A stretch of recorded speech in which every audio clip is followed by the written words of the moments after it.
Yes. Hello. Oh my gosh. I'm Tony Craig. This is F1 Grandstand, and this is your Australian Grand Prix FP3 watch along. Oh my gosh. You know, sorry I'm late. Basically, set my alarm, woke up, no problem.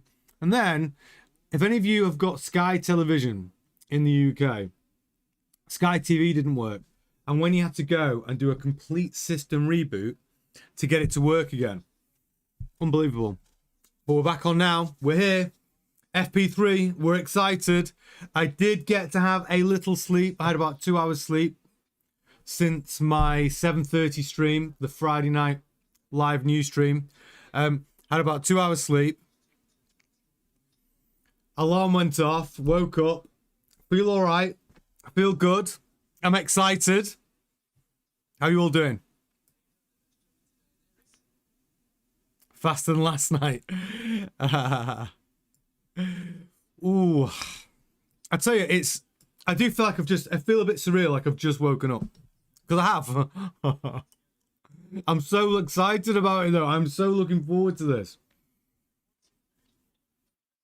Yes, Shiran, I see you there. So basically, when we get the data, we'll be switching screens. So you've got all the data, obviously. It's just we don't get the data for another 15 minutes. So rather than just have like a weird empty screen, I've got my news overlay on. Oh my gosh. I don't know why as well. I woke up starving hungry. Like midnight snacks. Yeah, it's 1:10.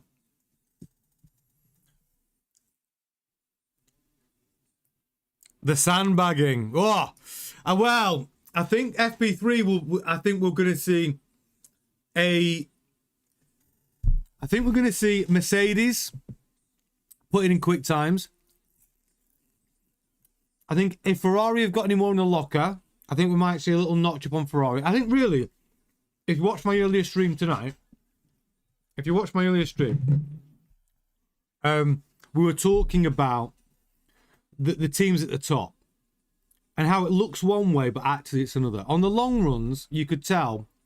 On the long runs at FP2, you can now tell that Mercedes are actually the team to beat.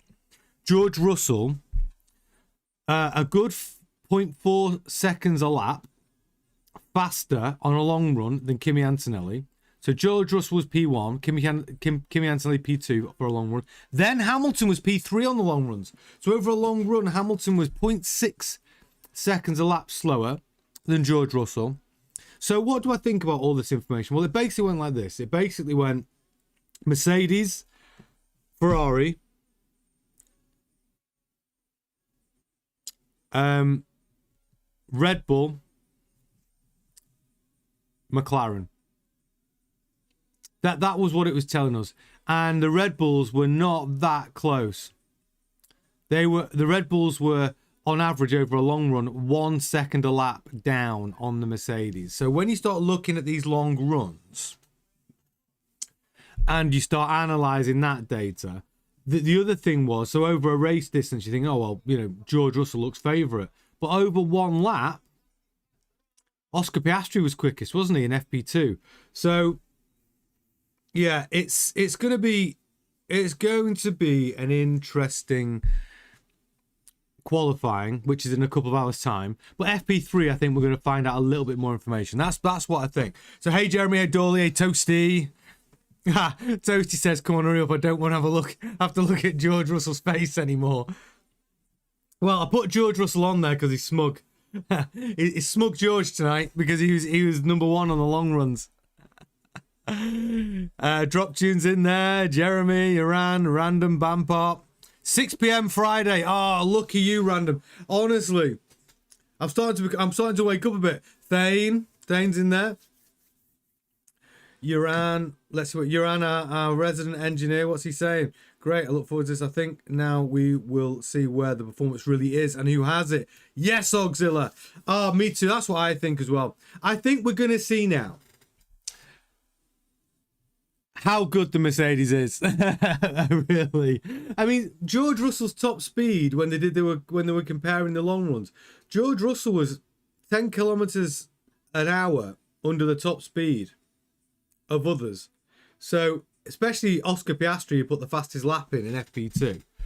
They were saying it basically looked as though George Russell was like 8 kilometers an hour slower than Piastri on straights. So that tells us that maybe McLaren have got that Mercedes power unit turned up more than Mercedes themselves. So it's time to see now, baby. Get excited. Oh, I'm really excited to see if any of us have got the pole time right. We've all been guessing the pole times. I mean, I'm excited to find out whether any of us have got it right. I mean, it was 115 last year. Pretty much 115 dead.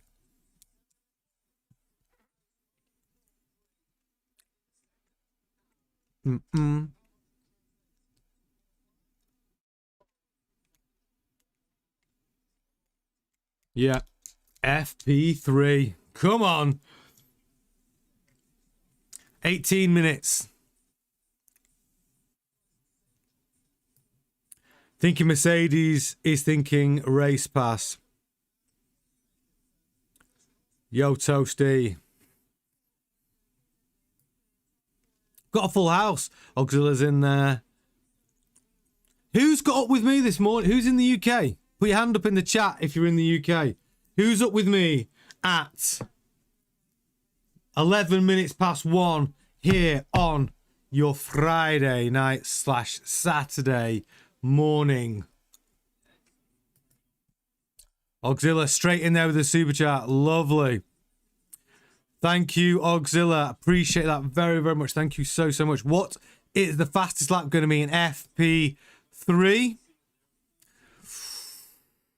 Oh, let me think about that. I think my qualifying lap's going to be. I think FP3 is going to be Belgium. Kevin, Yiddish pilot, 4 p.m. in Alaska. Gareth, Oxford. Good morning. Good morning. Yeah, that's a great question, that Auxilia. We'll all answer. Let's all answer Auxilia's question in the chat. So, fastest lap going to be in FP3. I think. So, what was my guess? I was going to go with a 118. I think we could get a 117 here. We saw a 120. No.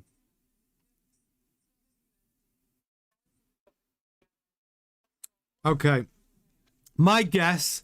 I've been doing some mathematicking.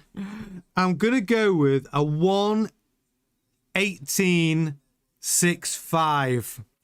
I'm writing that down. I know I went with a 118.2 for the poll. I'm gonna go with a 118.65 in FP3.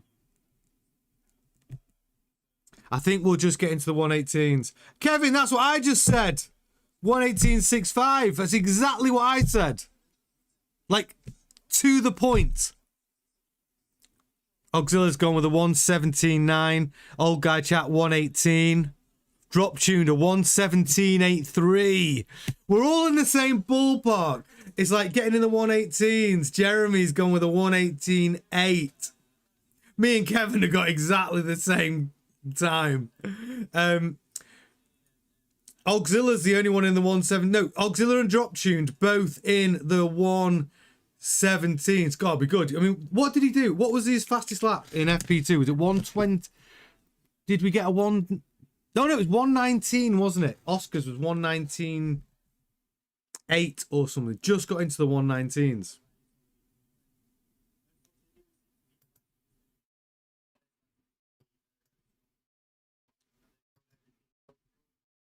Yeah, I think that's where we're going to be.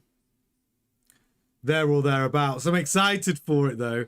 Are Alpine going to find any pace? Because my prediction for Pierre Gasly to finish P5 is looking pretty bad now. in FP1 and FP2. Alpine, can you imagine Flavio Briatore? Did you hear what he said for the launch event of Alpine?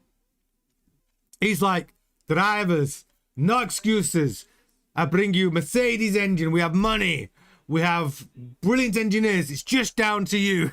Like, a terrible impression. But it's just the drivers now. And like Flavio Briatore looking at his drivers over FP1 and FP2, he's not going to be very happy. I have a feeling Flavio's going to be, oh, God, don't get me started on Williams. But Flavio Briatore is the sort of guy that's going to go in and if you've watched any of the Drive to Survive, or you know what Flavio's character's like, he'll be shouting at the drivers. But yeah, Williams, absolute shit show. Williams, the only reason why no one's talking about Williams is because Aston Martin and Honda are more of a shit show than Williams. So, of course. Yeah, not really greatly changing their position, Jeremy. See, that's the point, isn't it? You got Williams, who I think have gone backwards. Alpine, the big promise of them moving forwards, I don't see that in free practice 1. Flavor Toasty says Flavor Flav is never happy. Yeah, he isn't at the moment, that's for sure.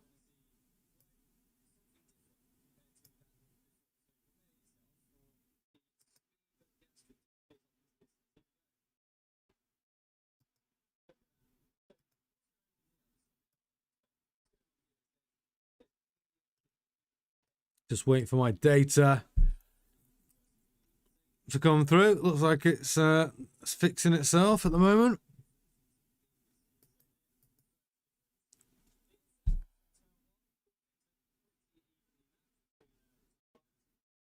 They're just showing us Kimi Antonelli. Kimi Antonelli, I tell you what, Kimi Antonelli looks good this season, doesn't he? So far. I mean, he was faster than George Russell in over a lap in FP2.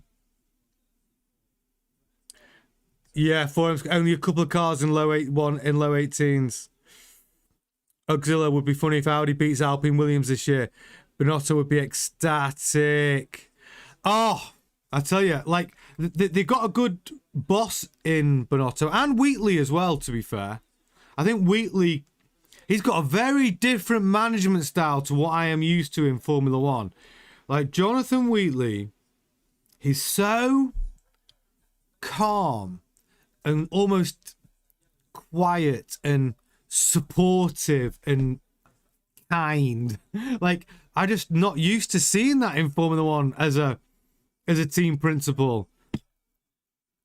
You know, I used to love Frank Williams as a team principal, but those were not words you would use to describe him. Ron Dennis, you wouldn't be able to describe him like that either. But but Wheatley, good evening, Nizzy Priddle. But Wheatley, I think, is a good balance, and Binotto, yeah, brilliant. Audi are doing. I'm so impressed with Audi, and that was and that's the interesting thing. But you bringing up Audi, it's because Audi, at the moment, it's looking like Mercedes, Ferrari, Red Bull, then McLaren, then Audi. Audi are looking best of the rest at the moment, which is remarkable. Absolutely remarkable. Iran's in Modena, Italy. Brilliant. You know, it's like, I thought, oh, should I have a coffee? You know, I had a couple of hours sleep. I thought, oh, should I just have a coffee? And I thought, but then I need to get a little bit of rest in between this and qualifying, which is in 2 hours' time. Otherwise, I'll just be up the whole time. So I didn't go with a coffee. But I should have done, really, because I've got a Diet Coke. Yeah, I think Audi will beat... I think Audi beats Alpine today. Hey, Paolo. See you in there. A 1:18.118. That's what you're going with. But, all right. A lot of us seem to think 1:18's the right ballpark. Kevin says, Kevin God TS, Williams have shown before they can improve. Alpine shit show at the start, same in the end. Well, that's true. That's true. Williams do seem to be able to improve throughout the season. But look, Alpine underfunded last year, terrible, underpowered with that shit Renault engine. Yeah, I think the leadership's wrong at Alpine at the moment as well. But we all know that leadership's going to change, don't we, chat? We all know that change is on its way. And I think that's the thing. I think Alpine changes. If Horner comes in, Alpine changes. A very different team. Very different.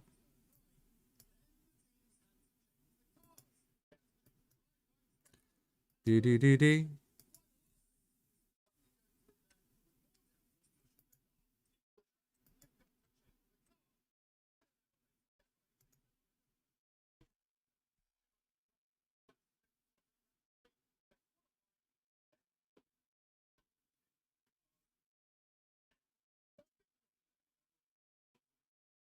That Williams in bits at the moment. They're showing us the Williams in the garage. It's in bits.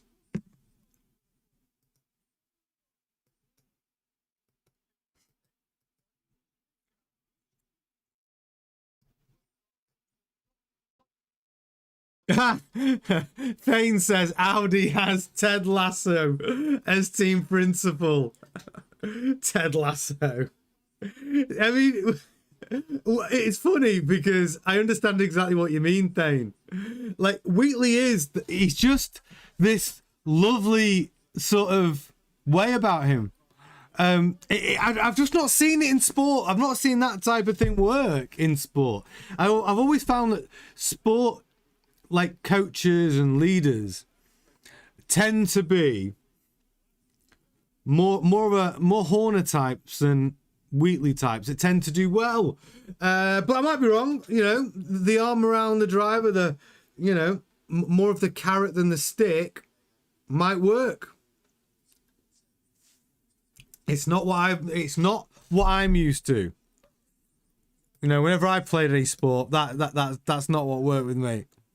Toasty says nice livery on the Williams. Yeah, I agree. Looks all right. I like the blues.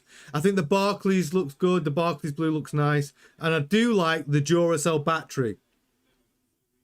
I think that's cool.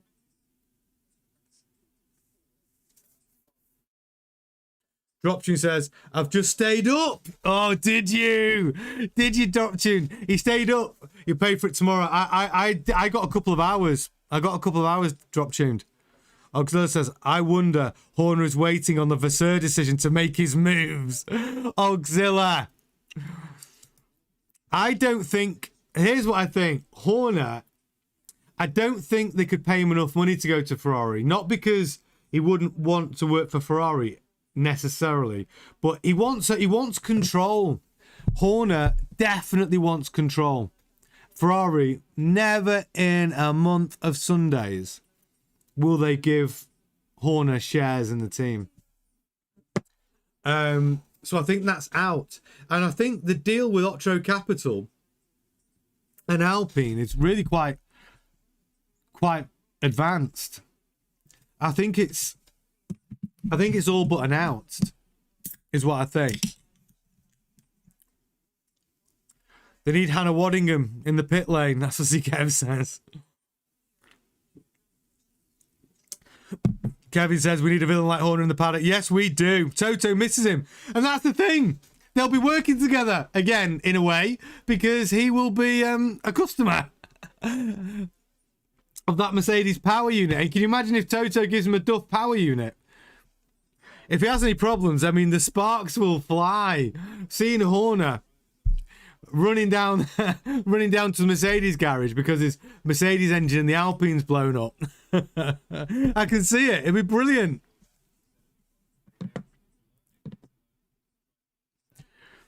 Yeah, it's auxiliary. Yeah, Ferrari. Well, actually, I've seen Dropchin respond to auxiliary. The thing is, the word on the paddock was that Ferrari did want and have approached Horner last season about a possible move to Ferrari. But I think Horner has got his criteria, believe it or not. Horner thinks the ball's on Horner to think he can turn down Ferrari, actually.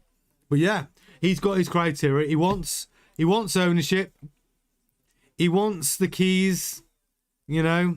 He doesn't want to be able to be turfed out. So, yeah, he wants ownership. He wants shares, and that's what he wants. He wants control. Which, I think he's earned that. I think his results have earned him that, I think. Exactly, Zikev. One wants too much control for Ferrari. They won't give it to him. There's no way. There's no way John Elkin gives him shares in the team. No chance. Random Bampot. I did an all-nighter last night because playing Motorsport Manager. So sort of because of F1. Oh, you did an all-nighter, bro. Oh, my God. It's too many of those this weekend. Because we've got 2 watch-alongs in the next few hours. We've got this one, FP3, then a 2-hour gap. Then we've got qualifying, which we get into the business end. And then 4:30 tomorrow morning, we've got the race. So I'm trying to manage it so I've actually got the energy when I'm on. Auxilla says, if Horner was still in the paddock, he would be telling Adrian to fix his effing car. Exam right, he would. But you know, right. People always don't like when I say this, but I think Horner was the right balance for Newey. Because I don't feel that Newey is a great... I think Newey's the greatest car designer that's ever lived. I don't think he's right for team principal. I don't think he's really the best for talking to the press, dealing with the sponsors. He's got too much really important stuff to do, like design the fudging car, right? He's got too much to do. I think Horner, as team principal, dealing with all the BS, dealing with the media, dealing with the fans, dealing with the sponsors, dealing with all the objections, complaints, and then going out and getting Newey what he needs so Newey can build the car he wanted to build at Red Bull, not getting in the way. Like, Newey and Horner were a very good match. And I think, actually, the biggest mistake, if this is true, was Newey not wanting Horner at Aston Martin, because I think Horner could have been a great ally for Newey, and then Horner would be the one dealing with all of this negative press that's going on at the moment around Honda, and then Newey could just be focusing on fixing the damn car. Yeah, Jeremy said the same thing. Newey needs to be restricted. Yeah, Toasty is the same thing. How you can do all the people stuff and the car stuff? Exactly. Like, I just think that if you think of it like this, even if Horner was team principal Aston Martin or CEO, what the title doesn't really matter, but taking care of those duties, what you've got is Newey as an owner taking care of everything inside the factory walls, everything, every decision, just all of it, every single decision that needs to be made. And Horner is your front man. Like, he takes care of other stuff, other problems. He just deals with other stuff. He deals with all the shit. But the problem is, when things are going great, obviously, if you're the team principal, then, of course, that's a great place to be. You enjoy all of the sunlight that you're getting from being number one. But you have to get there first, and people forget that being team principal sometimes is a horrible job. Dealing with the negativity, race after race after race, because your car, like Honda right now, is a bag of spanners. Your power unit's a bag of spanners. The car is literally killing your drivers. Well, causing permanent nerve damage. Those are difficult times, and when you're trying to fix those sorts of problems, yeah, having someone like a Hornet you can just throw out to the press would have been useful.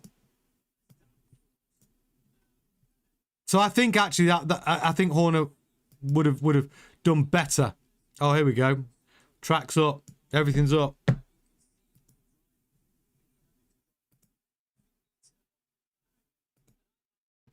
Here we go. Data coming through.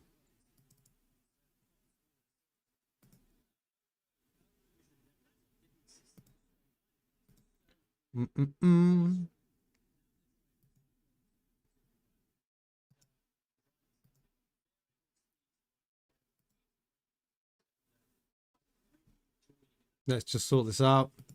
Let me just resize this.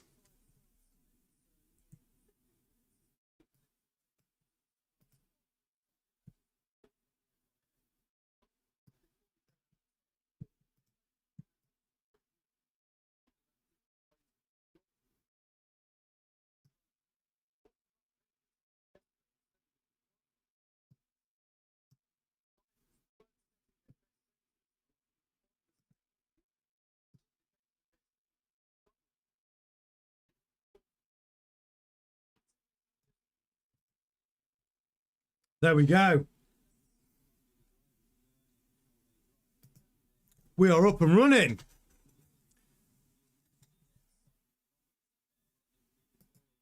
So, just so you know, if you just joined us, let me take you round the screen. So we've got track below us. You'll see all the cars out on track as they come out and as they are doing their laps. All the data you could possibly want to the right of your screen. All the drivers, the tyres that they're on, the amount of laps they completed, their last lap time, their best lap time, the gap between any driver and first. Then we have sectors 1, 2, and 3 broken down into mini sectors. Look for the colours. If the colour is green, that means it's a driver's personal best. If it's yellow, it means no improvement. If it's purple, it means fastest of all in any of those sectors. Then we see the gear. We show you what gear each car is in at any given time. And then, of course, we've got the RPMs. Keep an eye out on those RPMs. Make sure, see if we can see any hitting that 12,500 RPM threshold. We haven't seen that in FP3. And then, of course, the speed each car is doing. So, could you ask for more? Could you ask for more data? You wanted it. We delivered it. F1 grandstand data. Brilliant. Start spin delayed. Oh, yeah, 15 minutes. James McCarthy says, Horner already in his team. You talking about Alpine? You talking about Alpine, James? I mean, Horner, Otro Capsule, I think that deal's done. I think the deal with Otro and Alpine's done. I just don't think it's... I mean, that's what I think. Harry Brown, not a Horner fan. Horner drove the whole team. Oh, no, he is a fan. Horner drove the whole team at Red Bull Racing, including the designer, and Newey didn't like it. Trouble is, Newey can't do his job and inspire another 800 people. Well, that's it, Harry. You've got to stay in your goddamn lane, right? Stay in your lane. Like... At least, you know, like I talk about Zach Brown as a good example. Zach Brown, when he went to McLaren, McLaren was a freaking shit show. They were awful. Back of the grid. Horrible time. Now we see him enjoying the last 2 seasons of McLaren, you know, winning the Constructors, Andrea Stella coming in, you know, big smile on his face. But Zach Brown, whatever you might think of him, when I first saw Zach Brown on the grid, I was like, what is this guy? Why is it this guy? I thought he was an idiot. Honestly, I thought Zach Brown was an idiot. But you can't argue with the fact that he had to deal with a lot of shit every single Grand Prix. McLaren are awful, and he had to put a big grin on his face and say, oh, you know, we're working on it, we're going to do better. And you're thinking, there's no way. And now look at McLaren last 2 years. So, yeah, being team principal, you've got to take the rough with the smooth. And I think Newey's first team principal job, and they're going through this horrible time, it's like a baptism of fire.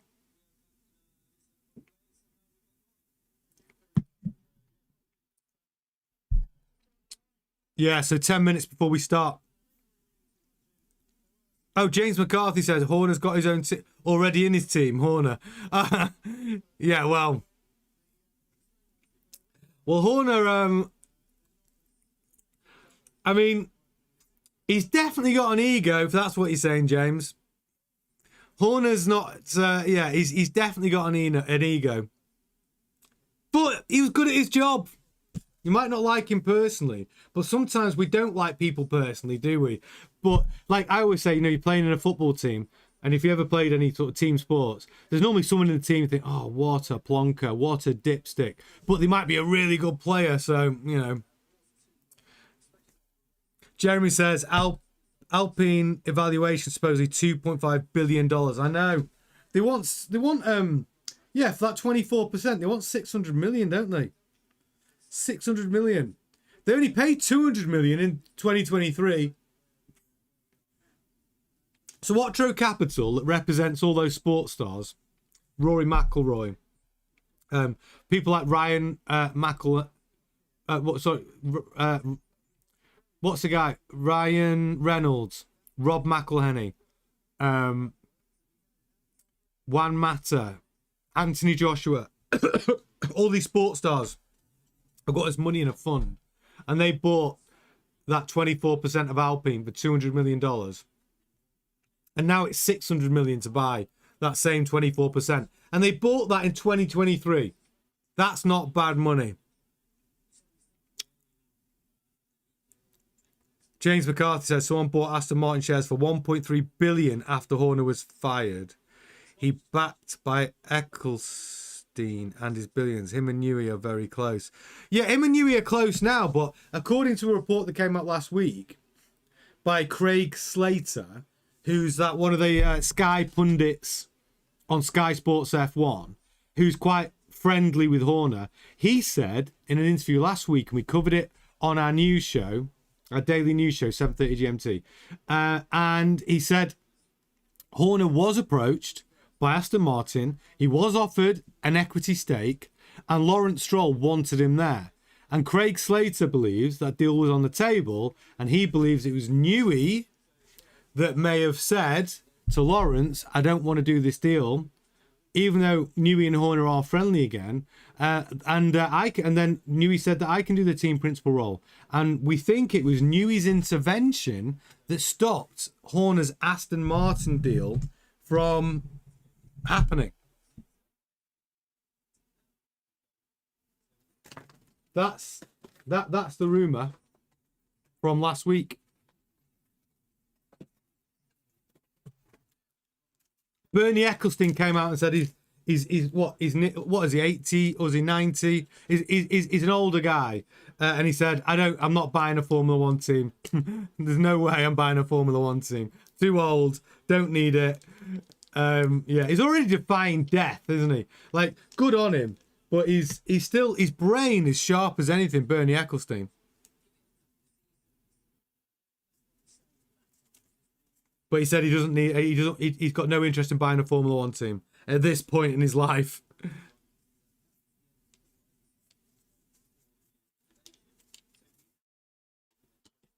And the thing is with Aston Martin, Lawrence Stroll's not gonna sell a majority stake, not until he's achieved his son winning the World Driver Championship.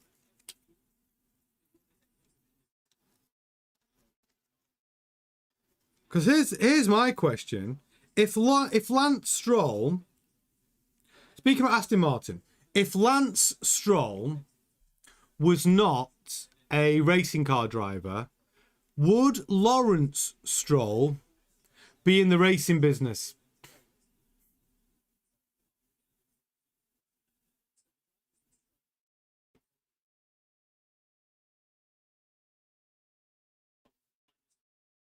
Yeah, would you think?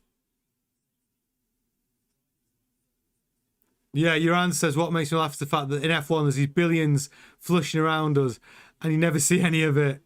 Yeah, because I agree, Jeremy. I don't think Lawrence Stroll stays in Formula One.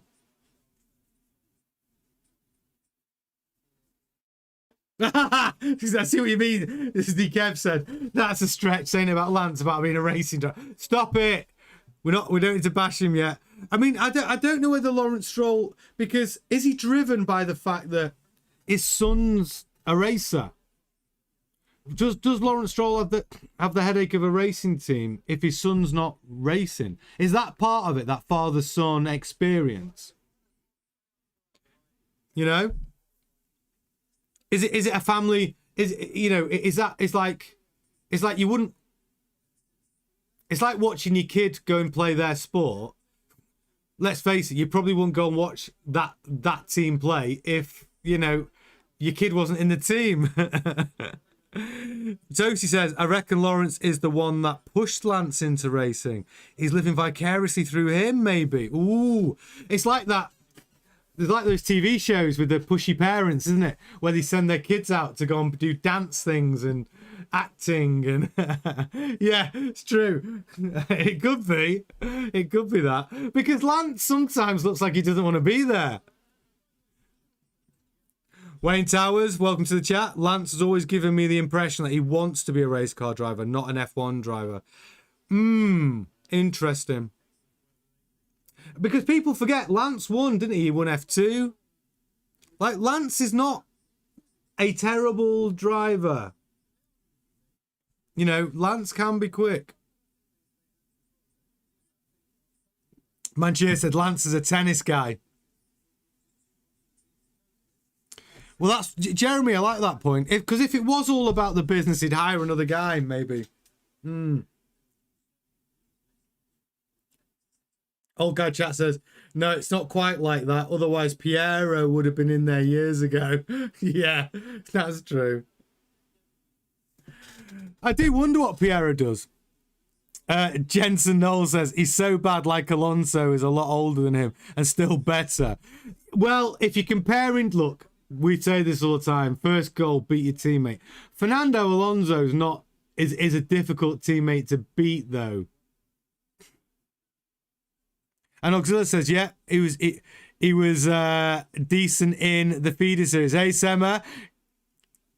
Yes, FP3. There is a delay to FP3, by the way. We haven't got a frozen. We haven't got frozen data. It's there is a delay. Sema, enjoy. Are you going to bed? Are you going to be back for qualifying, Sema? 3 hours time. Shatan's in there. Few minutes away. Monster Racing Bear in there. Nice to have you in there.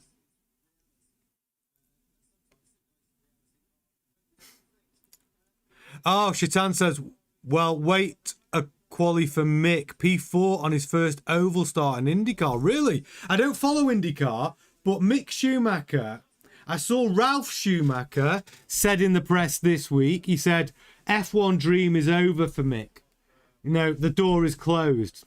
Well, Mick, I feel is, imagine being Michael Schumacher's son and having that massive shadow over you. That has got to be difficult. But he's only 26. So would I like to see a good Mick Schumacher driving in Formula One? Well, of course I would. But IndyCar is, I mean, like I said, I don't follow it, but that's a good result. Oh, so I'm at bed. It's only midday here. You know, I'm not very good with geography and times, Emma. And Auxiliary's bang on with that comment.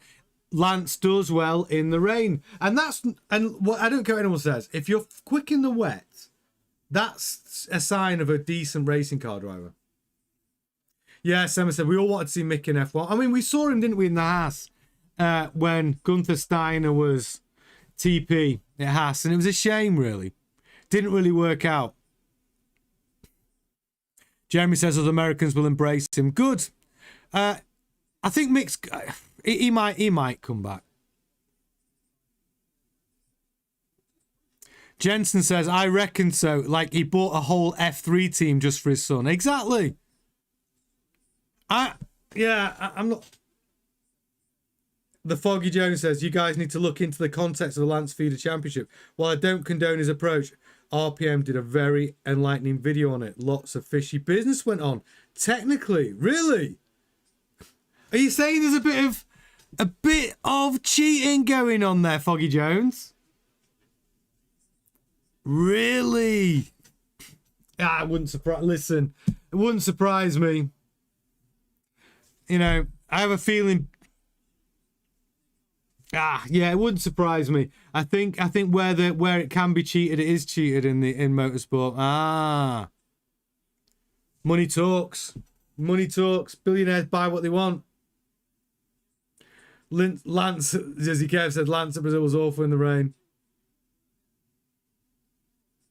Oh, he had suspension irregularities on his car. Really? Random Bampot says Mick won't be back in F1. He wasn't good enough. His junior career combined with his name got him into F1, but he didn't have enough to be a long-term presence. I know, but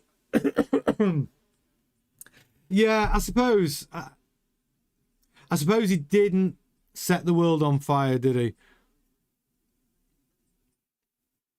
I mean, I don't know. 26 seems still quite young. I mean, maybe there's an outside chance, but I think Cadillac looked at him for 26. Well, they did. I know they looked at him for 26, and it didn't work out. You know, they went with Bottas and Perez over him.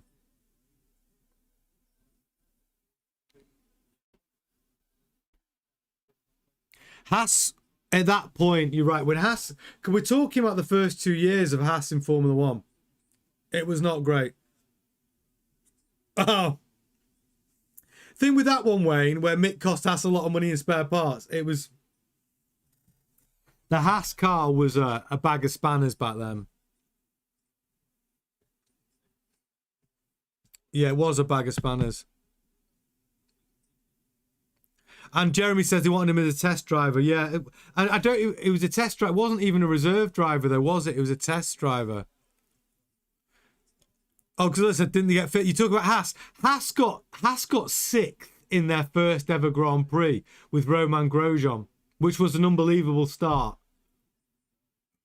They got in their first Grand Prix. Haas finished sixth, and everyone was like, "Wow, how have they done that?" But overall, it wasn't a great season.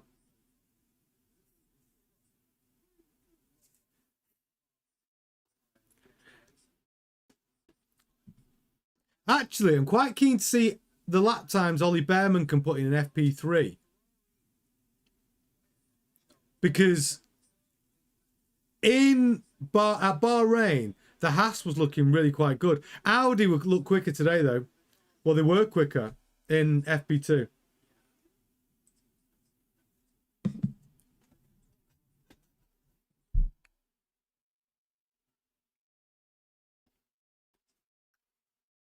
Thane says, it's just a name. If Mitch and Doohan were named Lee or Velasquez, no one would even care about them. Well, I do think there's a lot in the name. I mean, look at Carlos Sainz. His dad, Carlos Sainz Sr., is a freaking legend. Won everything in World Rally Championships. Won Paris Dakar.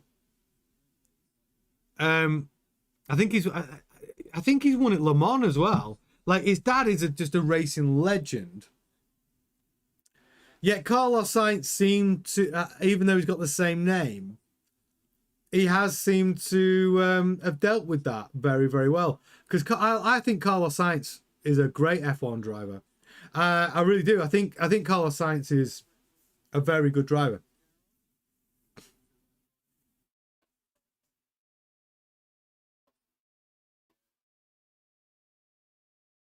Although, someone mentioned it earlier on the live stream. Do you think Carlos Sainz is regretting not taking the Audi job?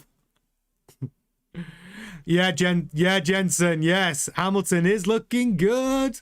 Yeah, he is looking good. Yeah, he is.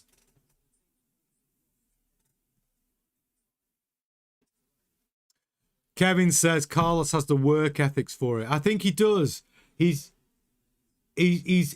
not, apparently James Vowles was saying about Carlos Sainz is you're not just getting a driver with Carlos. He's a detailed guy, and he's incredibly thorough when it comes to the setup of the car.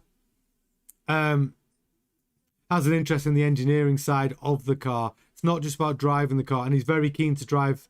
He's quite a good lead driver, actually, in the way that he's all about developing the car.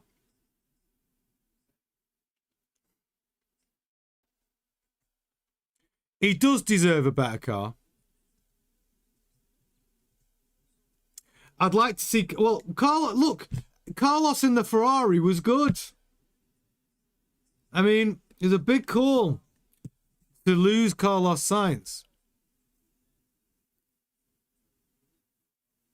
Auxilla says, I think Mick would have done better if he had his dad to coach him while he was in the Formula Feeder Series up through to F1. Oh, yeah. I think if his dad was able to, of course, yeah. I mean, that must be incredibly difficult. First car out on track, Cole Pinto.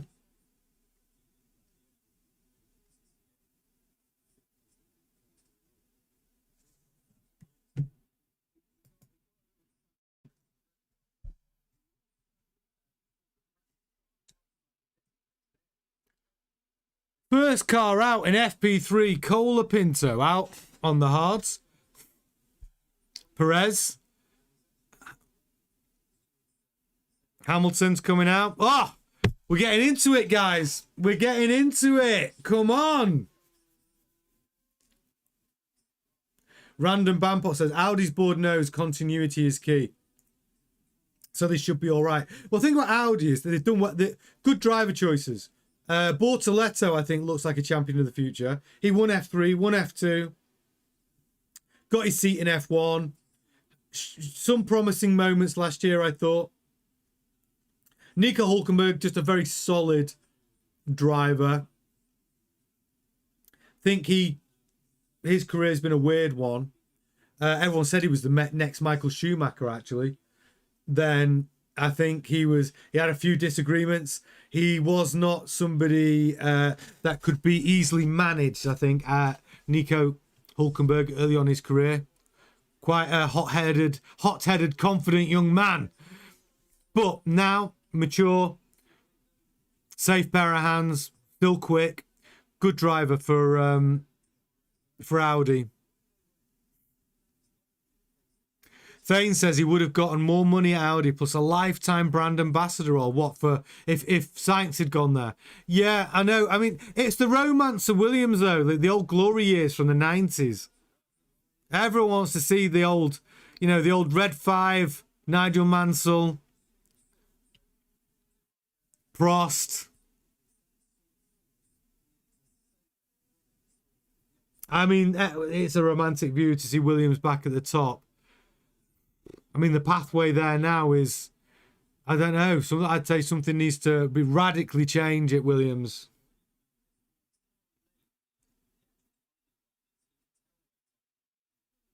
So let me take you around the screen. Now we've got some data coming through. We've got cars on track. If you're brand new to us here at F1 Grandstand, this is your live watch along for FP3 in Melbourne, Australian Grand Prix. Let me take you around the screen. All the cars are on track. You can see there's your track. Got your corner numbers. The little green lines across the track are your active aero zones. When you look at the data to the right hand side of your screen, you can see all the drivers, what tyres are on, how many laps they've done on those tyres, their last lap, their best lap, the gap between first and any of the other drivers. Then we have sector 1, 2 and 3, and we have mini sectors within those sectors. Look for the colours. Green means it's a driver's personal best. Purple means fastest time of all out of all the drivers. Yellow means no improvement. And blue, so those little blue mini sectors, means it's an outlap or an inlap. Then you can see what gear each car is in, and you can see the revs that each engine is producing at any given time and the speed of each car. So you've got all the data you can possibly want to accompany this FP3 session. Oh, Monster Racing, James Vowles is completely overrated. I think he's got a lot to prove. I think he's improved Williams, but if he's taken them backwards this year so far. Hamilton at the top there, 121 to kick us off. He's on the soft tyre though. I'm expecting that to be a couple of seconds quicker by the end of this session. Gasly on the hards. Looks like he might be doing a longer run. Collecting some data. Gasly didn't have a very good FP1 or FP2. In fact, Alpine in general. And actually, Colapinto was quicker of the two Alpine drivers from earlier on today. Alonso's out on track though. If you saw my earlier stream, Friday Night Live F1 News, you would have seen the report. Aston Martin have only got 2 batteries, and they're the batteries in the car. Bit of a problem when the vibrations from the Honda power unit is shaking those batteries apart to the point of failure. So yeah, Aston Martin only got 2 batteries. Worried about how to manage those batteries and see if they can actually get a race distance run in the Grand Prix. So I'm not expecting them to do that many laps in P3, in FP3.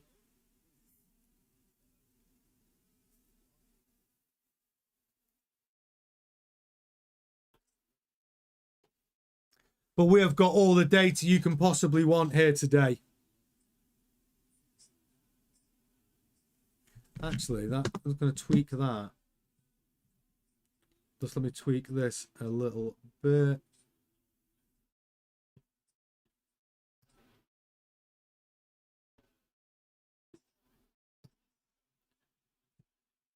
Just want to make sure you can see.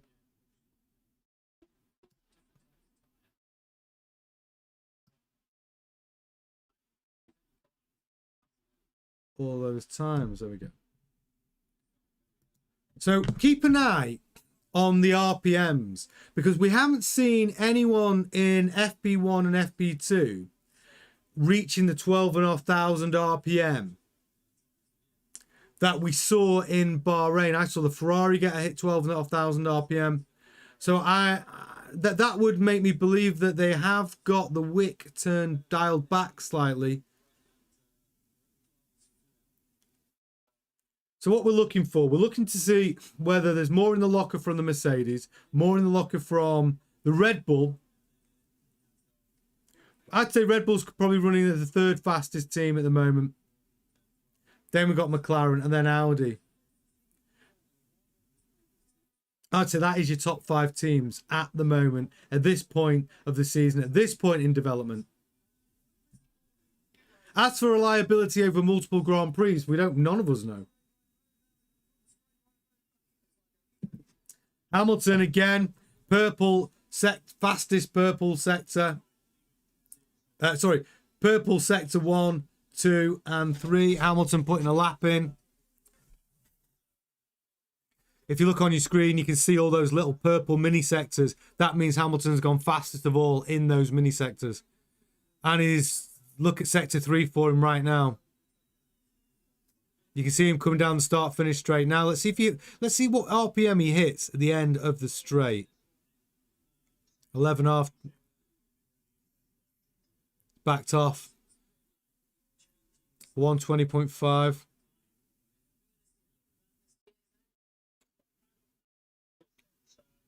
Hulkenberg and Bortoletto up there. Your speed column is obscured. Are you sure? Let me try and make it a little. We're squeezing a lot in.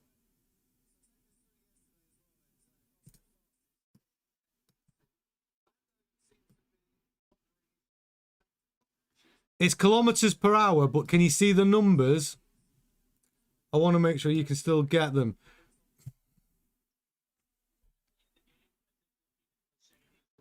Kev says, when the RPM gets high, it's clipping, dragging it back. Yeah. The clipping, going through turn 9, I was watching Oscar Piastri's hot lap. And the clipping through turn 9 is outrageous. I saw a comparison between the Red Bull as well. Max Verstappen's 26 Red Bull and a 24 Red Bull. And the difference is huge. Yellow flag. Williams has stopped on the pit lane entry. Right at the stop of the pit lane entry. That Williams, I'm telling you, it's a bag of spanners. The Williams car is a bag of freaking spanners. The reason why the commentary isn't terrible about Williams. What happened here? So it's Carlos Sainz.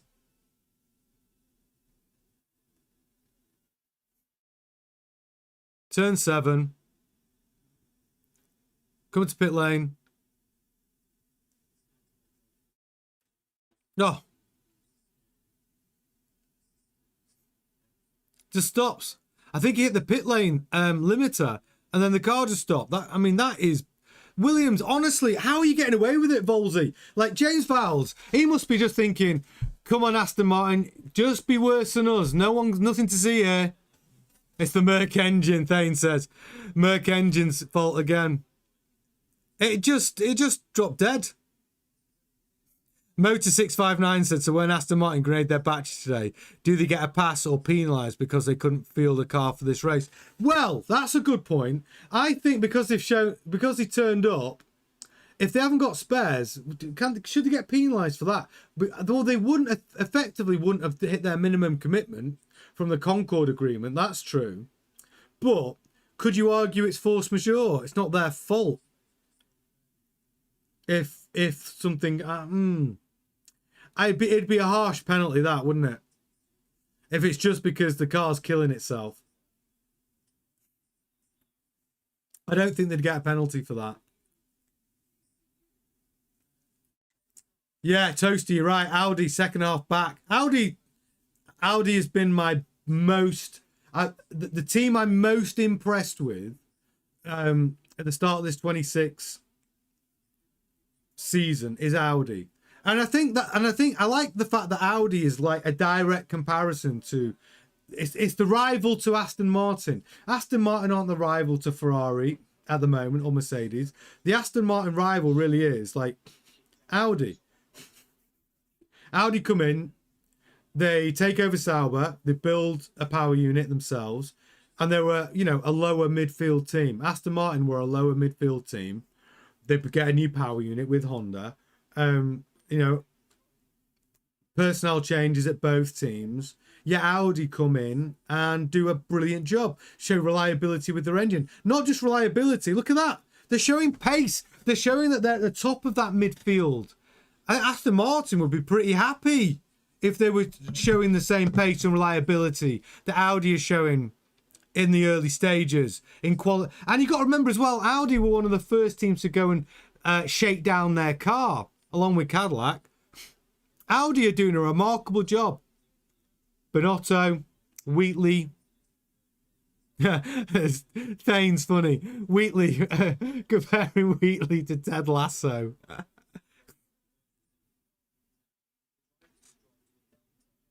Yoran says, all good fun, isn't it? Let's just get hammered.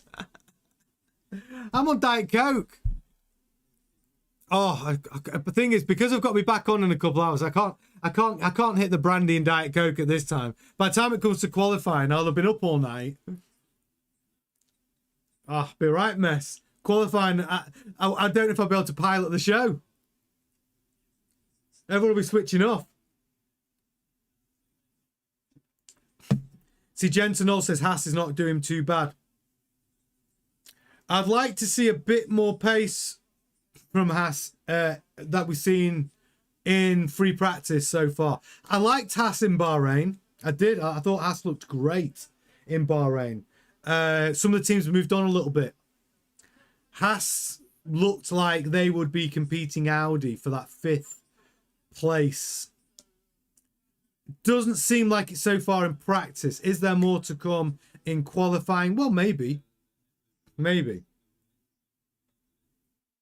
Old guy chat's already on the JD and whiskey. I honestly, I'm tempted. I can't start pouring brandy now, though. Auxilla says, Di Serono and Coke tastes like Dr. Pepper, my favourite. You make me want to go and pour a brandy, pour a bit of brandy in my Diet Coke. I can't start doing it, though. Because I won't be in a fit state in 2 hours' time to do to do qualifying. I'll be sleeping.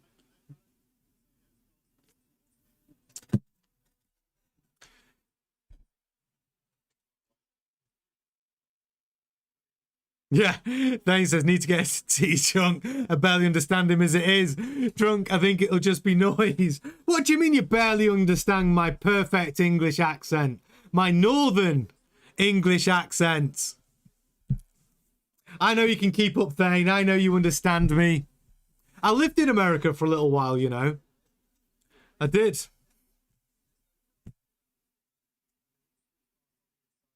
Motorsport 65. Do it. Everyone, go on, you can have one. I know. I might do. It's a red flag. Oh, it's a red flag. Is that because of that Williams in the pit lane?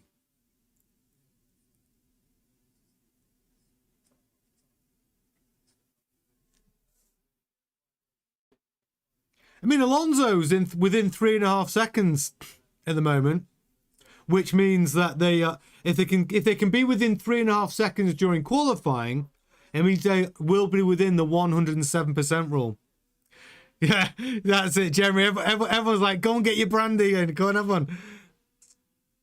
Better than the UK, and that's our car. Yeah, it's true. Wayland, red flag. All my girlfriends had a bunch of those. Absolutely. Lonzo bringing that Aston back into the pits. Queue for a brandy. I could run to the kitchen and get. Oh no, I don't know. I get a bit wild when I've had a drink.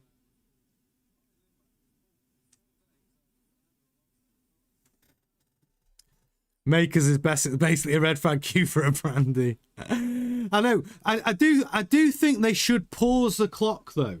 You know when there's a red flag, especially in FP3. I do think they should pause the clock. All right, listen, if we're all having a drink together, if you're having a drink, I'm gonna go and grab one. Wait, I'll be back.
I'm back. I'm back. And cheers, everybody. I'm putting Diet Coke in it. You wouldn't get this on Sky Sports, would you? You wouldn't get Crofty going, having a drink with everyone. Oh, there we go. Oh, it's nice. It's nice. Cheers, everybody, to this 2 o'clock in the morning. What time are we on now? 10 past 2 in the morning. Ah, lovely. Yeah, anyway, it's nice that we can have a drink together. I like it. Social.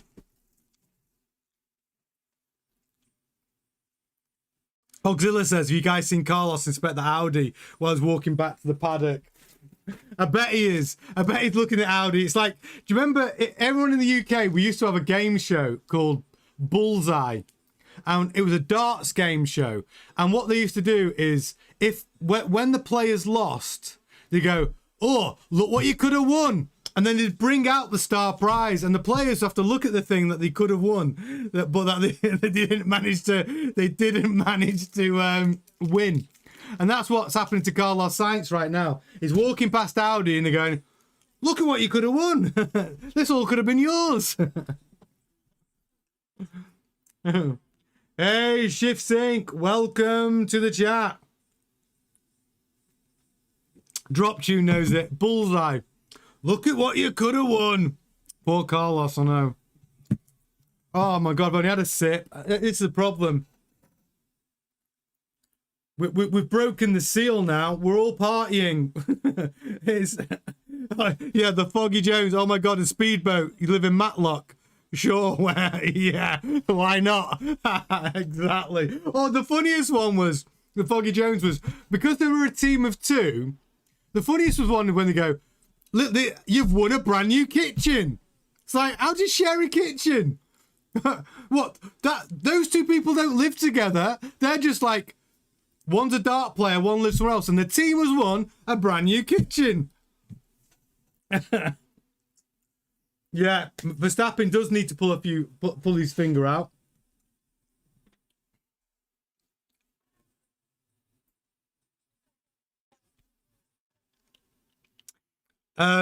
Yeah, Verstappen's not even, he's not done a lap yet though.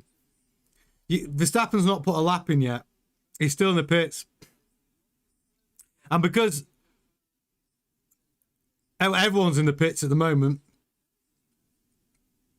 well, no time's on the board for Sainz, Verstappen, Hadjar, Stroll, Albon, Lawson, Lindblad, Bottas, or Piastri. They're coming out now though.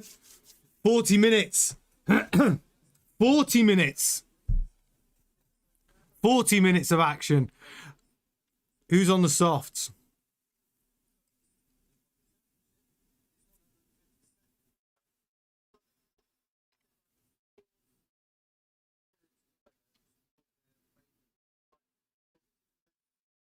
So Hulkenberg, I've just caught on Sky Sports F1. Hulkenberg's achieving speeds that are 0.2 faster than Bortoleto. I mean, Bortoleto for me is he hasn't had his moment yet, but I think we're going to see maybe this season Bortoleto have his moment, like get a podium.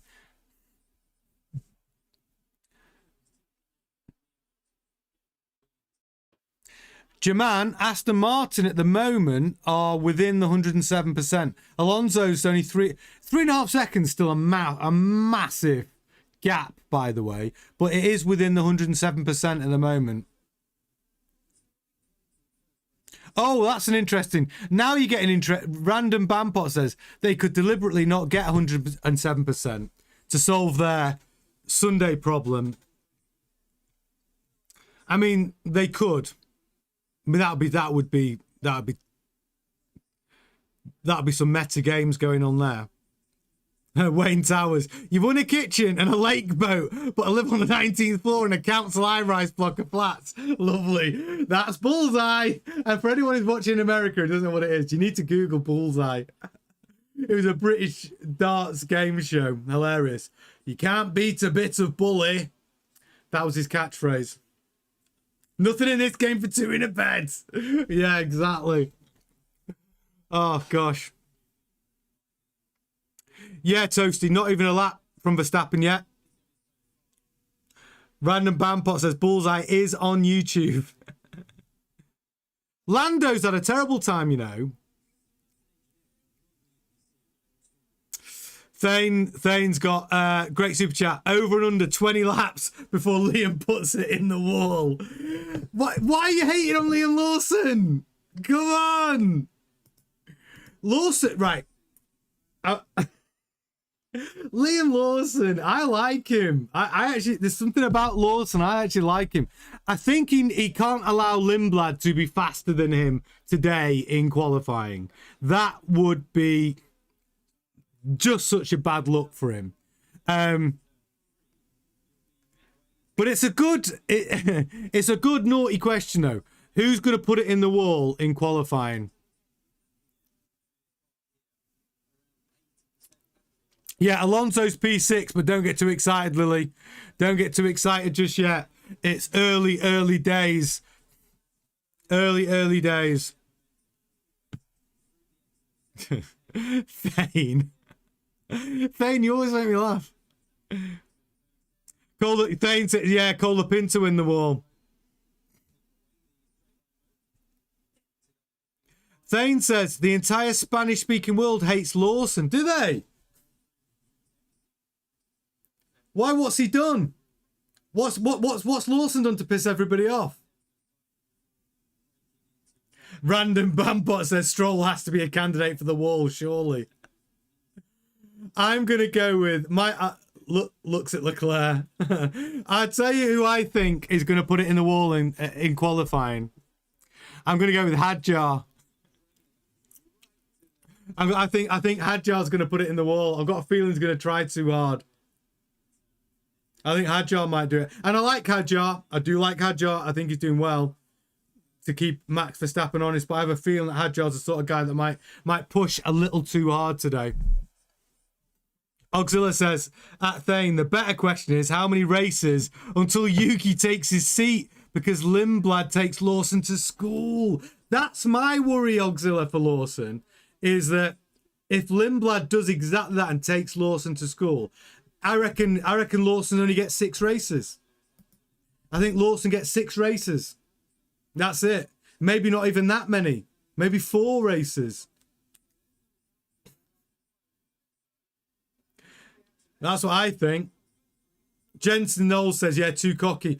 I like a cocky driver if they can back it up. And they're brilliant. But he hasn't done that yet. Thane says, yeah, finger to Perez hitting Sainz, and I can't remember what he did to call the Pinto. Perez, yeah, you know what? Hate to say it, Perez, I love Perez, but one of the Cadillac drivers could end up in the wall, maybe. Kimi from Lily. I think Kimi might push a little hard. Thane says, don't get me started on how much Alonso hates him. Does he? What's he done? Is it just his attitude? Lawson. Jeremy says Lawson to IndyCar. ShiftSync says we love Verstappen. Lily says Lawson to F3. Antonelli up at the top. Antonelli's, you got to remember, Antonelli quicker over a lap than George Russell in FP2.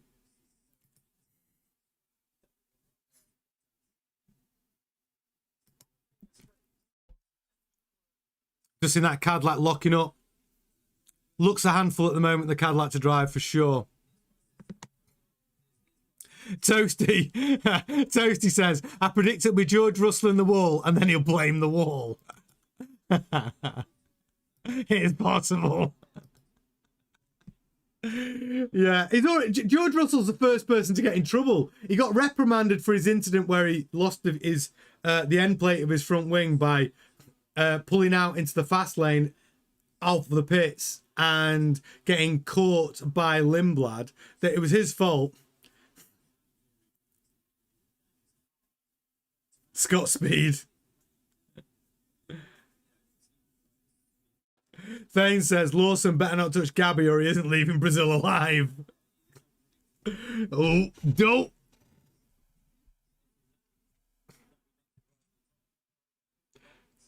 Why Spanish hates Lawson? Lawson took out Alonso in Miami sprint last year. Ah, of course he did. Have they not forgiven him for that yet? Have they not forgiven him for that error?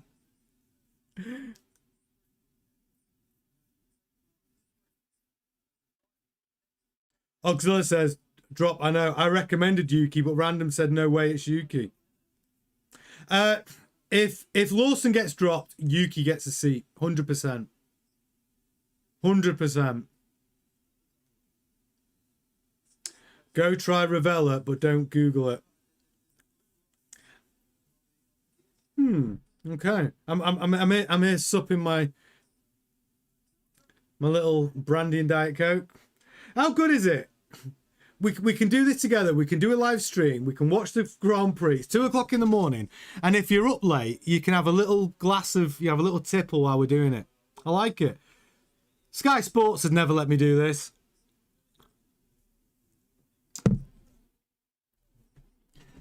Lily says, I think Yuki might go to Aston. I don't think Aston... I know why he said that, because of his relationship with Honda, right? But... unless Honda start delivering on that power unit, I don't think they're going to get much sway when it comes to drivers.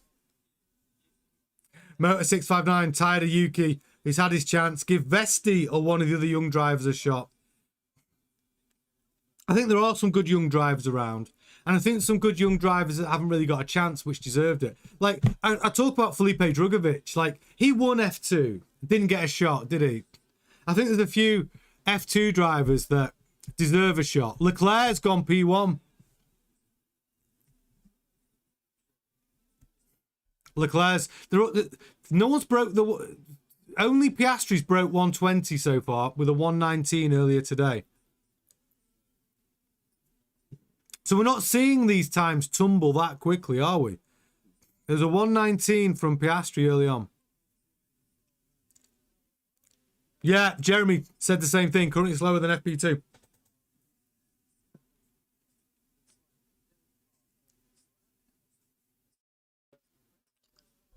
Lily says Yuki was fumbled by Red Bull. Could have done more. Oh, the F1 model is in P1. Shift sync. Well, Hamilton, baby. Hammer time. He's just gone faster than Leclerc. Piastri, P3. The F1 model. Yeah, Leclerc just got married though, hasn't he? There'll be hearts breaking all over the world. Now Leclerc's got married. Very popular.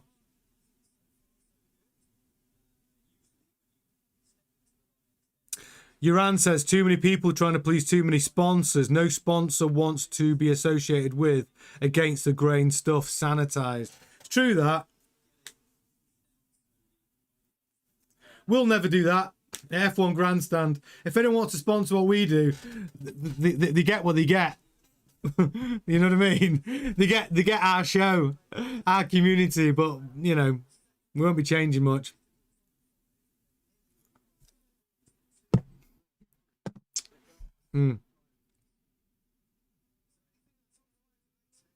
Stroll's gap against the fastest lap will be more realistic gap for Aston Martin at this current moment, but Alonso will make the gap smaller than it really looks in reality. I think Alonso's experience is going to count for a lot through these difficult times at Aston Martin.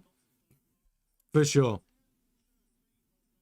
Yeah, majority going for race runs currently. It's true. We'll see the fast laps last 10 minutes, I think. Yeah, shift sync. The ham is cooking. I repeat, the ham is cooking. It's nice to see both Ferraris. Look, Hamilton being comparable to Leclerc is just such a big jump from last year. And the fact that Hamilton and Leclerc are just duking away, you know, switching who's fastest, I like it. I think it's great for Ferrari. It's great for Hamilton. Bodes well.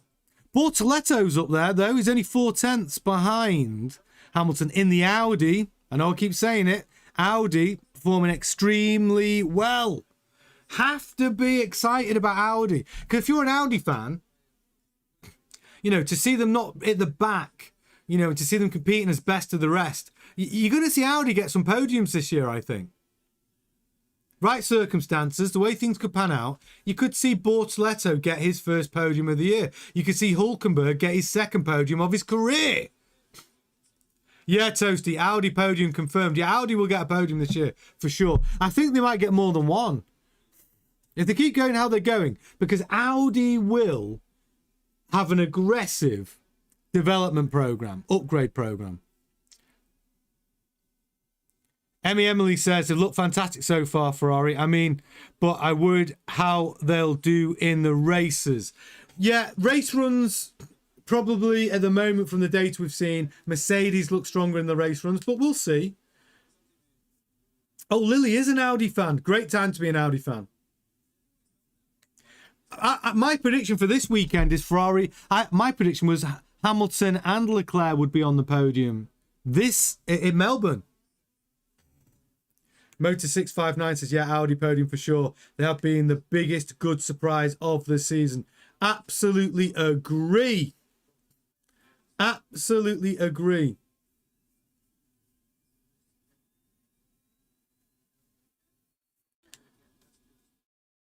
Chitan says, honestly, I'll say this, being over more 4 seconds slower than the fastest time will be the disaster zone for Aston Martin at this current point.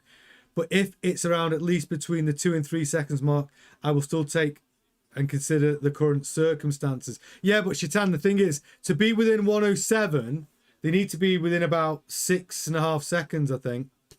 If they're within like 6.5 seconds, they will qualify for the race. Aston Martin, I think, won't be quicker than... I think they will be about 4 seconds off the pace. At the moment. I think that's what it is. Piastri's gone he's gone fastest, his personal best in Sector 1 and Sector 2. And he's got a purple sector in there, purple mini sector in Sector 3. So expect a Piastri's personal best of today. Could even be taking P1. Yeah.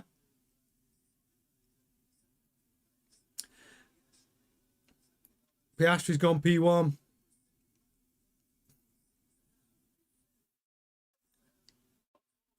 ShiftSync says Cadillac is kind of trash.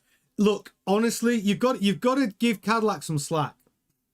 Cadillac, to even be on the grid from having zero team, having no old car, no old like platform to build on, no engineers, from building the car from zero to even be at Melbourne and to be within 107% of the fastest time is remarkably good. Cadillac will improve. I promise you that. Give Cadillac some time. They are committed. Looking like a quick lap from Leclerc as well. Leclerc down in the 119s. The first 119s we've seen in FP3. a 119.8 from Leclerc.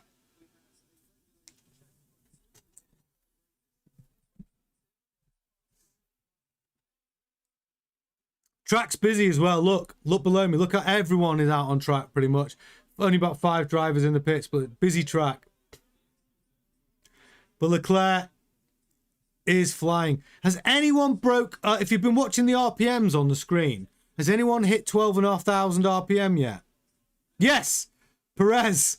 I just saw Perez hit 12,500 RPM in the caddy. Gasly as well. Oh, getting over 12,000 RPM.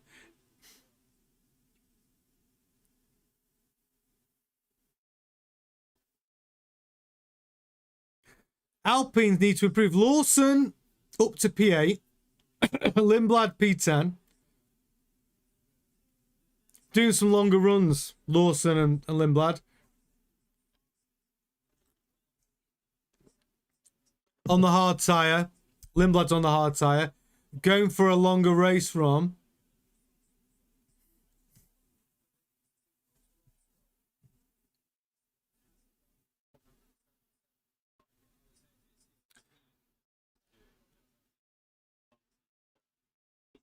No, Max is on the softs.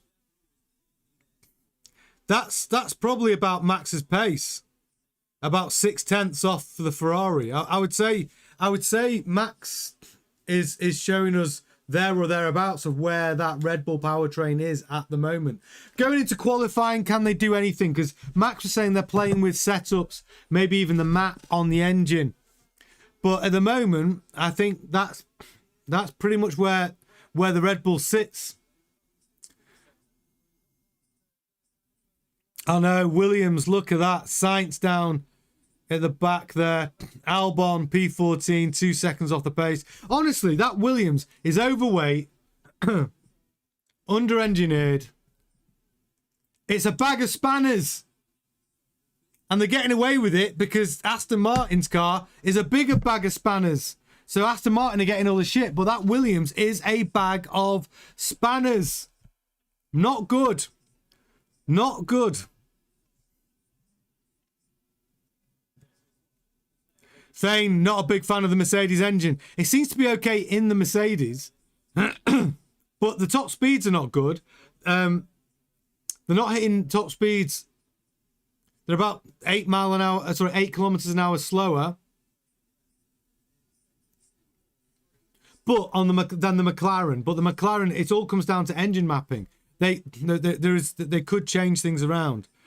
Gene Bean, welcome to the chat.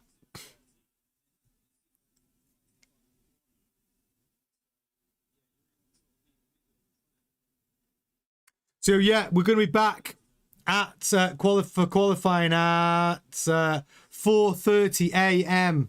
UK time. So in 2 hours' time, we'll be back for qualifying. Which 4:30 we start the stream. 5 a.m. I think qualifying actually starts. I will just double check my calendar to make sure I'm not giving you a bum steer. Yeah. So 5 o'clock qualifying actually starts UK time, but we'll be streaming from 4:30. So in 2 hours' time.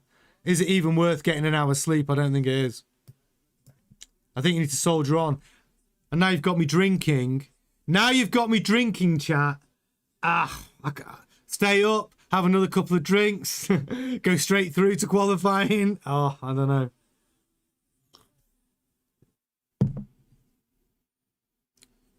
Look at Audi top 10 again. Hats off to them. Exactly. Bortoletto, P6 at the minute, and Hulkenberg, both cars in the top 10.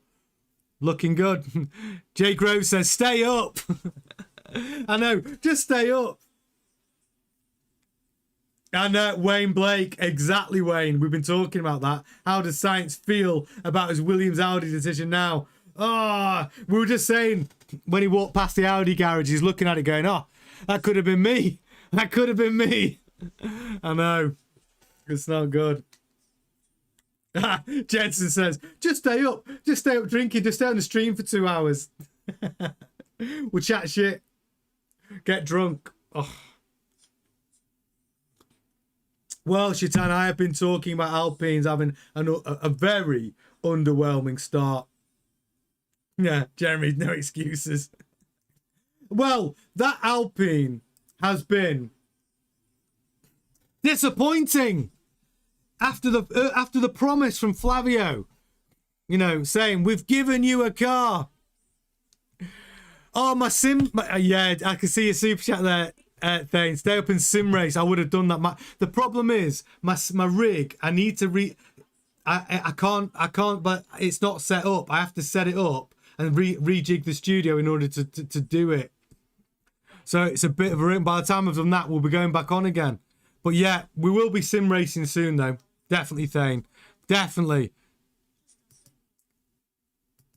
You're going to be really good at it, though, Thane. You're probably a top sim racer. I turned all the aids off when I went sim racing, F1 2025, and I'm not joking. It's freaking hard. It's freaking hard. I do love it, though. She's like, set it up. But we will. We're definitely going sim racing. Yeah, so I was saying about Flavio, yeah. All the comments he was saying, he said, it's not the car now. No excuses. It's the drivers. Can you imagine what he's saying to Gasly and Colapinto now?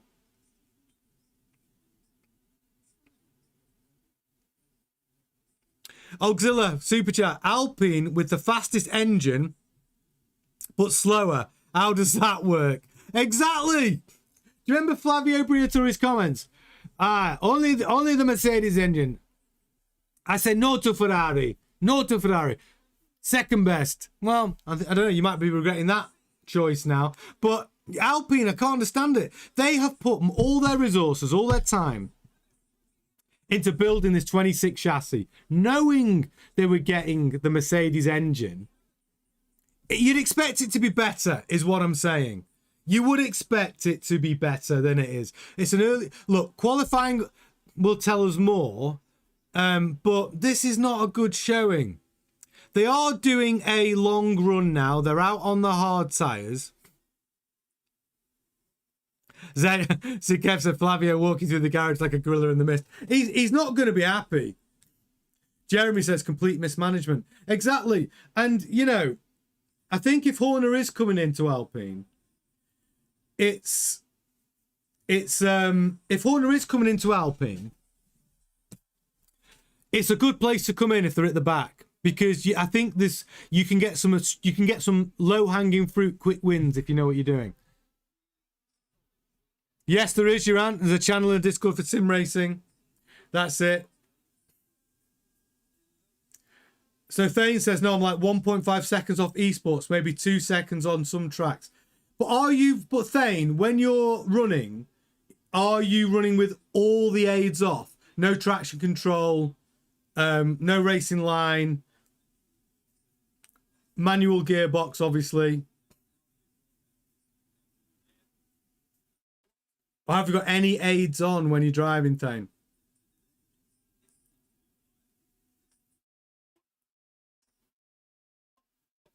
So 16 minutes left to P3.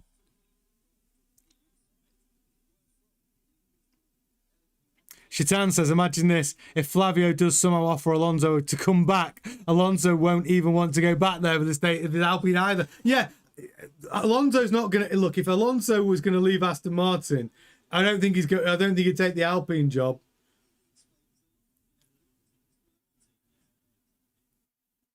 Maybe go back to Ferrari. Auxilla says, only aid you need is a Jack and Coke. Yeah.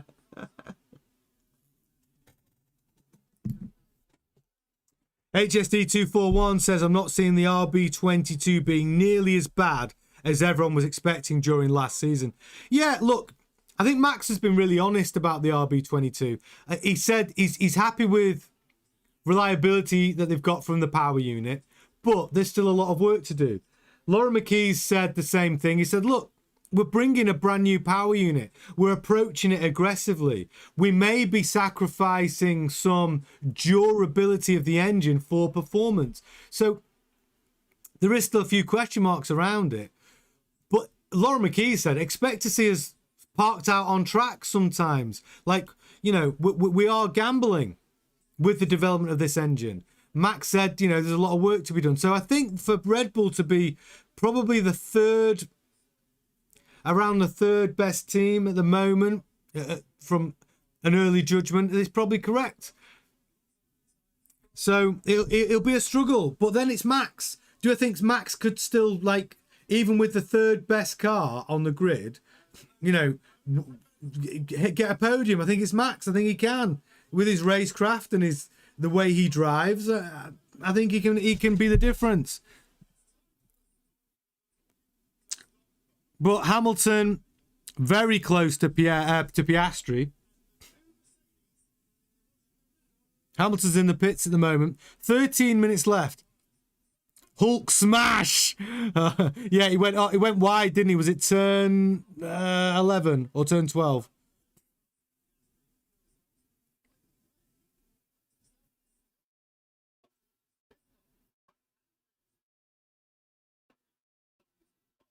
Auxilla says Audi should get more sponsors after this race. Audi, I'd rather sponsor Audi than Williams. They need to nick that Duracell sponsor. Because that Duracell battery would look better on the Audi car than it does on the Williams. I love that Duracell battery, by the way, on the air intake. But I think it'd look better on the Audi livery than on the Williams. Bolty, why is Norris struggling so much more than Piastri? I don't know. You know what? In FP... So, Norris's day today, or yesterday, FP1, gearbox problem. It wasn't able to finish FP1. And then in FP2... It was off the pace. He was a second slower than Piastri. Oh, wow. Big accident. Antonelli. Antonelli's put it in the wall. Red flag. Big accident. He's okay. He's out of the car. But the team have got a massive rebuild. Yeah. Jeremy says Aston Martin need a Duracell. Yeah, they need two. Big accident this for Kimi Antonelli. The car is ruined. That's a full rebuild. And qualifying's in 2 hours. He's crashed the car with 12 minutes left in P3. Let's see what happened. They've got to rebuild that car within 2 hours. That is not good luck for Kimi. Is on the grass? No. Takes the curve. Oh! Driver error. Driver error, turn 2. He just...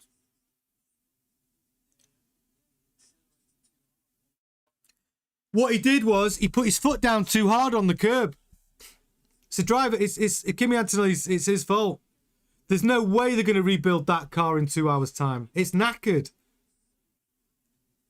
He's just on the curb, turn 2, almost going straight, power down too early, loses the back end, kicks out on him, locks up into the wall. That's a pretty high speed crash. Front suspension gone.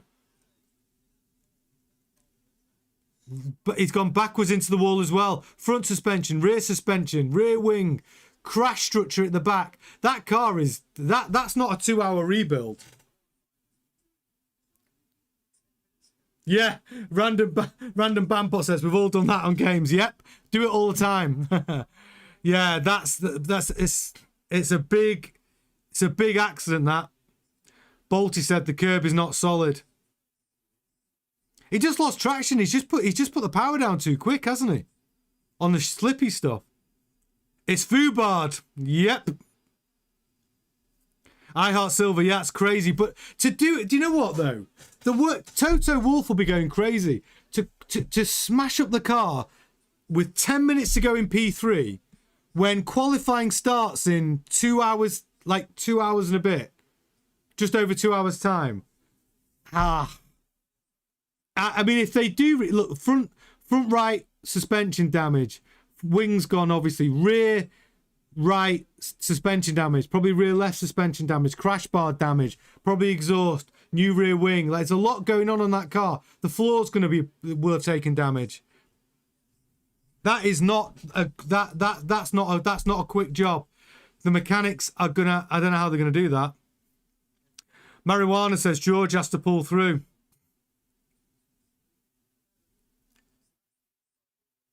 James East Metal, welcome to the chat. Hoping this is Ferrari's year. I think it's Ferrari's best chance for a while, buddy. They're looking better than ever. Definitely better than last year.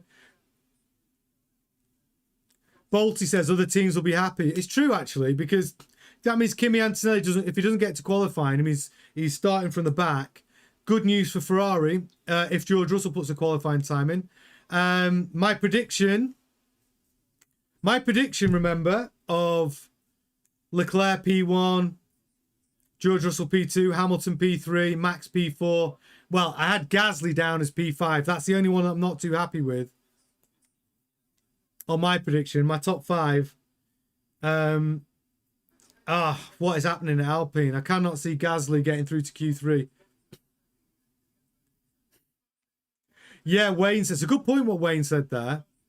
Teams are running relatively short on spares. And if you're Aston Martin, you haven't got any spare batteries. Zkev had Kimi P3. Can't see that happening. Yeah, I think Aston will be 21st, 20th. Yeah, Aston. Aston aren't going to finish the race. There's no way. I cannot see Aston Martin finishing the race. Oh, Thane said, something to note is that the flap on the exhaust of the Ferrari should make the car behind harder to follow due to dirty air. So if Ferrari jump to light speed at the start, they might not be passable. That's interesting. I think if Ferrari start P3, P4, even P5, I like to think, looking at their starts, they'll be P1 by turn 1. Drop tuned had Kimi Antonelli for the win. That's not happening, drop tune, not this one. Gold Guy chat says Toto has left for the shop. I hope Toto's gone to see the Wizard of Oz. He needs his 3 wishes to get that car rebuilt.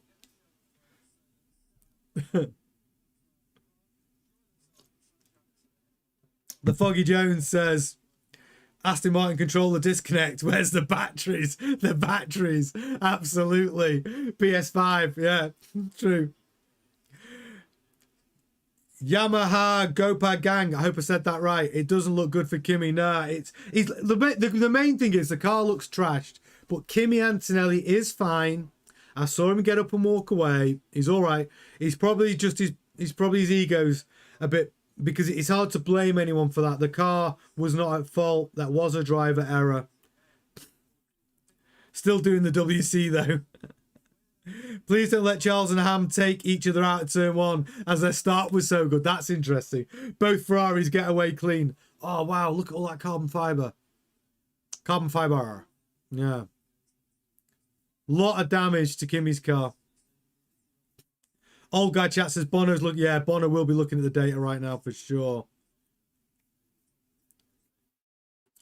Auxilla thinks Aston Martin might start from the pit lane, do a parade lap and park it. Yeah, I think they need to try and get a little bit of data though. They need to try and get some laps underway. Because what Adrian Newey said, which was really important, was he said that the runtime's so limited that there's other parts of the car that they need to get data on, which can only come from getting laps in. And they can't do that with this Honda power unit vibration. Turn 2, James. Kimi came off turn 2 over the curb. Zikev says that rear wing on eBay tonight. But yeah, buy that. People turn it into art. Which team am I supporting? Oh, eBay 20k. Maybe. Which team am I supporting? I'd say I am rooting. Look, I like Ferrari. I've always loved Ferrari. So I would like to see Ferrari being competitive. I'm more rooting for racing. I want to see good racing this year. But I love Ferrari. Annoyingly, for me, I love Aston Martin and I love Williams as well. And both of those, British teams are a bag of spanners. But I do. I see. The thing is, I enjoy, like, what I like to see is, it's like what Kev said. Kev said, like, when I see teams like Audi coming in and doing well, I like that. You know, and when I see Cadillac coming in and achieving what they're achieving, like, Cadillac could be a team that I would fall in love with one day. You know? Wayne still is an Aston Martin fan. I mean, exactly. The Aston Martin was my home team, if you like, is Aston Martin. Right? But there's, and I thought when Papa Stroll had put together this dream team of Honda, Newey, you know, car deal, and we got Cowell in there, I'm thinking this is great. Fernando Alonso, thinking go home team, right? And now it's a total shit show. So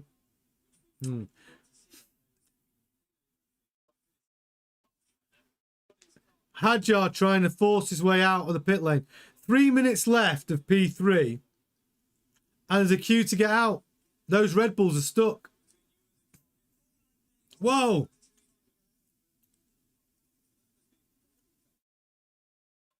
Fernando let Hadjar out there. There's only 3 minutes left. And, you know, when you get a red flag like that in FP3, I do think they should allow for an extra 10 minutes of practice time. Jeremy, Aston Martin is shaking, not stirring. Exactly. Exactly. Jeez. So, Motor 659 says, bottom 5 at race start. Bottas, Stroll, Alonso, Antonelli, Perez. I think you're right. I think it's exactly what it's going to be. Hey, Gian. Welcome to the chat, my friend. If you are watching for the first time, by the way, do jump in, subscribe to the channel, hit the subscribe button. We'll be back obviously in a couple of hours time as well for qualifying, the watch along. You don't want to miss it. Best F1 community on the internet. Smash a like on this video if you haven't done it already. It makes a big difference actually to the success of the channel. So do smash a like on this video and subscribe. And make sure you got the bell or icon ticked. That way you won't miss any of our content. But FP3 only got 2 minutes left. Then we'll have a little interlude. 2 hours time, we'll be back. We will be back, well, less than 2 hours. We'll be back at 4:30 for qualifying. But at the moment, Leclerc out in front.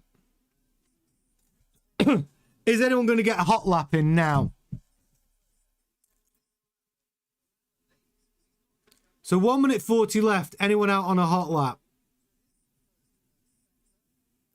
George Russell's not managed a time yet. He has gone where you see the green mini sectors, when you look at the data that's in front of you on the screen, on the right hand side, you can see the mini sectors. George Russell on a lap right now. The green mini sectors show that is his personal best. The purple mini sector shows he's gone fastest of all. This could be a lap from Russell. He'll definitely move up. Let's see where this lap puts him. He's gone fastest of all in Sector 2.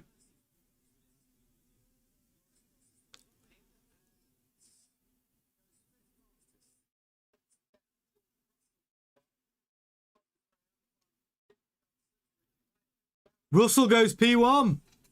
Mercedes, you sandbagging buggers. Seriously. Mercedes showing some pace. George Russell putting it P1 with a 119 dead.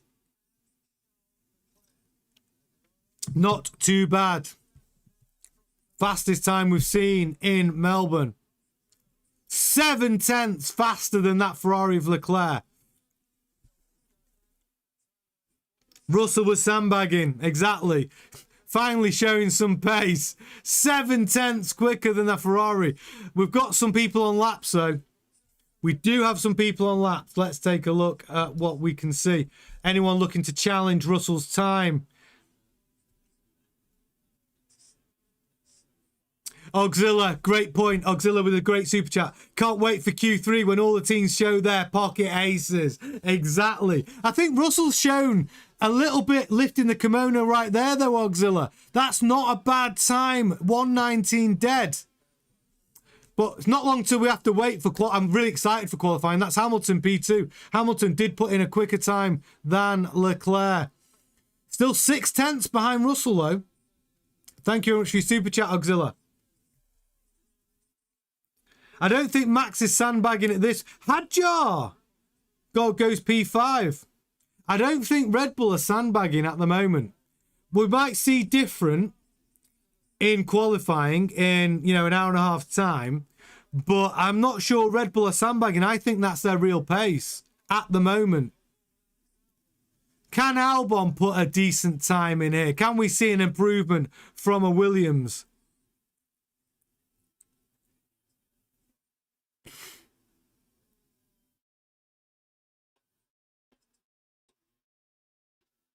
No, not really. That's it. Albon 17th.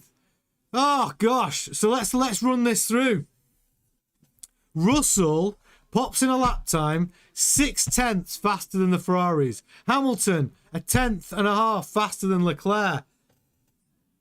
Piastri second behind Russell. Then we've got Hadjar and Verstappen, the two Red Bulls, where I'd expect them to be. Antonelli.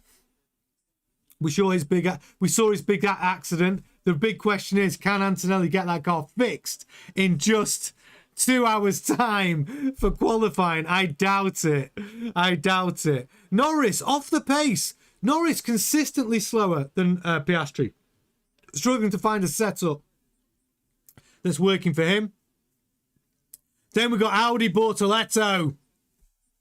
P9. Behrman pops that out. Haas up in P10. Lindblad faster than Lawson again in FP3. Then we have Ocon, Hulkenberg in P14. Gasly and Colapinto, the Alpines, just looking like a bag of spanners. Then we got Williams, another bag of spanners. Then we got the Fernando Alonso's Aston Martin, another bag of spanners. Bortoletto and Perez, Cadillac, actually doing quite well considering what they've had to deal with bringing that team to the grid in Melbourne. To be within 107% is all you can really ask for from them. But yeah, bag of spanners for Williams and a bag of spanners for Aston Martin. A lot of bag of spanners. But Bortoletto, yeah, Audi still looking like they got pace. It's shaping up for a very exciting qualifying in just 2 hours time. Quick reminder, I'm going to be back 4:30 GMT for qualifying. They are just running through a practice start. We're going to have a look at that.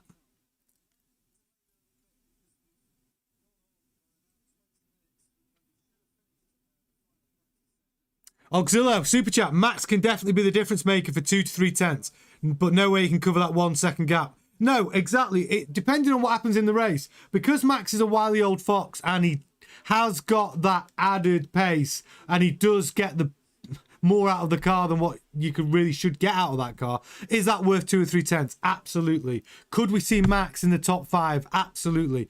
Will he get a podium? It would take some funky stuff happening in the race. Cars not finishing, DNFs, but possible. That's what I'd say, Auxilla. Leclerc away, doing some little practice starts there. All drivers doing some practice starts on the grid. Oh, shaping up for a good qualifying though, isn't it? Right, guys, get a little bit of rest. I'm going to be back 4:30 GMT for qualifying. If you do fall asleep, make sure you get an alarm set. And I won't drink too many more of these.